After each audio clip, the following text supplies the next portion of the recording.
Hi, my name is Gina Couliard, and I'm the Director of the Small Business Development Center for Coconino County. And I'm here today to present about the PPP program and the EIDL loans. We're doing our very best as an agency with our partners, both with the City of Page, Coconino County, to keep you up to date on the most current guidance that we have. Stay tuned, that information will change. To get a hold of us, you need to email sbdc@coconino.edu or call us at 928-526-7644.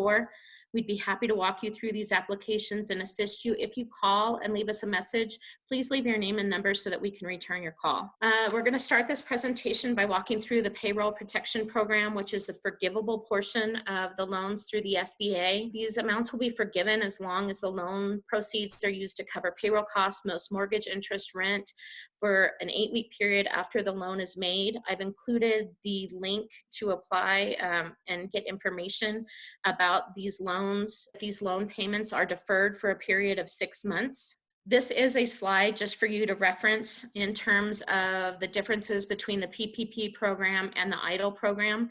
So the PPP program is designed for payroll and operating expenses. The EIDL loans are used for working capital expenses. You apply for the PPP program through an SBA approved lender. So this is going to be a bank. I know that PayPal, Clover, some other places like that are also starting to take applications. The EIDL loan you apply through the SBA disaster site. So they're different application processes. It is going to be that many of you end up with both of these loans, and that's okay. We're going to talk through some of those differences in a bit. The Paycheck Protection Program, you're eligible for 2.5 times your average monthly payroll for the prior 12 months with a maximum of 10 million. The EIDL loans, you have eligibility up to 2 million based on the operating needs of the businesses. The PPP program has no payments for the first 6 months, and the EIDL loan has no payments for 12 months. If you're looking for SBA approved and eligible lenders in your area, this is an incredibly great tool. This is for the PPP loan.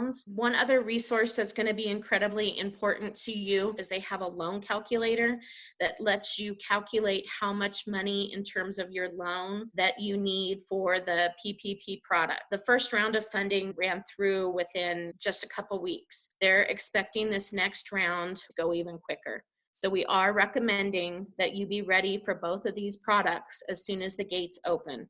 It's going to be incredibly important for you guys to be prepared, have all the correct information. This way, it's going to be easy for the SBA to just approve it and get you through. So when you log on to the Arizona Commerce website loan calculator, this is what you're going to see. If you scroll down, the next screen is going to look like this. And I put some calculations over here on the left, so that you would have an idea of how we came up with this number. And you can refer back and forth in terms of these slides as you're using this information to fill out your application. I just wanted you to see how it was calculated so you could be confident in the information that you're submitting to the bank. The first box, you're going to need to put in your average payroll for the last 12 months. Now, if you have someone who has compensation over $100,000, you're going to need to cap their compensation at the $100,000 level. I made up this number and I said my average compensation for the last 12 months was this $273,500 number. You also are able to include any group healthcare benefits and insurance premiums, just the employer contribution. So I included $7,200 for group healthcare benefits for these employees that are listed in the first box. In the final box, you can include any amount spent on retirement benefits, including employer contributions to retirement plans. So any retirement benefits, the employer portion you can include here. Now on the left, you can see that I've included these 3 amounts that you use from this loan calculator. And so I'm coming up with a gross amount of $288,905. We are going to need to determine our average monthly payroll for the PPP loan. So I took this 288,000 number and I divided it by 12. So this gives us $24,075.42 as our average monthly payroll. To figure out what's eligible for the PPP, you take your average monthly payroll and you multiply it by 2.5. So your PPP loan amount is the $60,188.54. A little bit further down on the screen is at the Arizona Commerce Authority is this wonderful thing called a forgiveness calculator. And so what it's going to do is it's going to help you calculate the portion of your loan that will be forgiven as long as you meet the requirements of the program. So what you're going to need to do is include your expected utilities for the next 8 weeks. On the next box, you're going to need to include your expected rent for the next 8 weeks. And so rent or mortgage. And then on the following line, you're going to need to include any mortgage interest for the next 8 weeks. So based on these numbers, it calculates for you that $57,000.83 is forgivable under the PPP program as long as you meet the requirements of the loan. And their estimate in terms of this loan is that $3,187.71 will not be forgivable. Now on the forgivable portion, remember there's a 6-month deferral. The term on that loan is 1% for 2 years. So it would be a 1% interest rate for a 2-year term on this $3,187 portion. I want to walk you through next what the application looks like. This is what a Paycheck Protection Program application looks like, the SBA form. You're probably going to have to fill out a form also for your bank. That's going to vary by your bank. This Paycheck Protection Program application form may vary also. Some banks have adapted it to their version of the form. None of the information that they're going to be asking you will change. This is a standard form that has to include this information as required by the SBA. So even if it looks different, you're still going to have the same information that's required. In the first box, you're going to need to elect what kind of business you have, sole proprietor, nonprofit, tribal business. This first section right here, business legal name, this is important for both the PPP and the EIDL programs.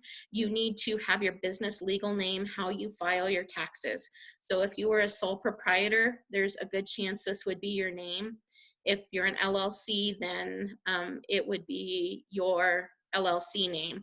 I've used the same business type for both of my examples. So this example is for an LLC. You do need to include your business address here. Now up at the top right, it's asking for your DBA or trade name. So this example is a soup kitchen. My trade name is Soup, there it is. It is going to require your business TIN, so either your EIN or your social security number based on the type of entity you are, your business phone, primary contact, and email address. So this $24,075.42 number was what was calculated on that first screen of the Arizona Commerce Authority loan calculator. You take 2.5 times of that average monthly payroll, and this will be your PPP number. Now, for those of you who've already gotten an EIDL advance, so say you received $10,000 for the EIDL advance, you would need to reduce that $10,000 number here. So just if you have received that EIDL advance, please talk to your banker as you're applying to make sure that you're being transparent about that, because you can't double dip funds. Again, you can trace this number back to the example that we have in earlier screens, and then it is asking for the number of employees. You are going to require to submit payroll information, payroll records as part of this process. So once you get these numbers and you're going through your payroll records to determine these numbers, start printing them up. Go in prepared. You want to have all of this documentation ready. Further down on the application, it's asking what the purpose of the loan is. So you're going to need to select what these are for you: payroll, lease or mortgage interest, utilities. 100% of your payroll is eligible for forgiveness as long as you maintain your employment staffing for 8 weeks. Only 25% of your lease or mortgage interest and your utilities is. So remember that $3,000 number that we had a couple screens before. That's where that number came from, because your entire mortgage interest or lease and utilities isn't covered under this program. Now on the bottom of this page, you are going to have to submit this information, which is applicant ownership, for any partner that owns at least 20% in the company. So this could look different for all of you. If you have 5 owners that all own 20%, then you're going to need to have this information for all 5 of those owners. If it's one owner with 100%, you would only need to have one. Now, a delay for both applications is if you don't include a partner or an owner that has at least 20% stake in the company. So make sure that anyone with 20% share is listed. The next question is, if you answer yes to questions 1 or 2, you will not be approved. So you need to certify these based on your situation and your person. These are real standard truth and lending certifications as part of the SBA. On the next page, you're going to need to continue to answer some questions, and you're going to have to put your initials in to confirm your response to these questions. Now, the next thing is just certifications. You're going to need to certify that the information that you've provided is complete. They're going to look at your payroll records. I have quite a few clients right now that their numbers didn't match their payroll reports for the last 12 months, so make sure these numbers match. If you have questions, please reach out to the SBDC and we'll help you walk that path. At the bottom of this page, you are going to need to certify by your initials that all the information that you provided is correct, date it, and then your title. Some of your banks are not accepting new applications. Some are only taking them online. It is our recommendation that if needed, you apply at more than one bank. Once you get an approval, the second bank will not loan you the money. You do want to make sure as you're talking to your lender that this process is going through. Once you are given an SBA approval number, you're guaranteed funding. And so you need to advocate for yourself that you need that SBA loan number. And if you have further questions, please reach out to us at the SBDC.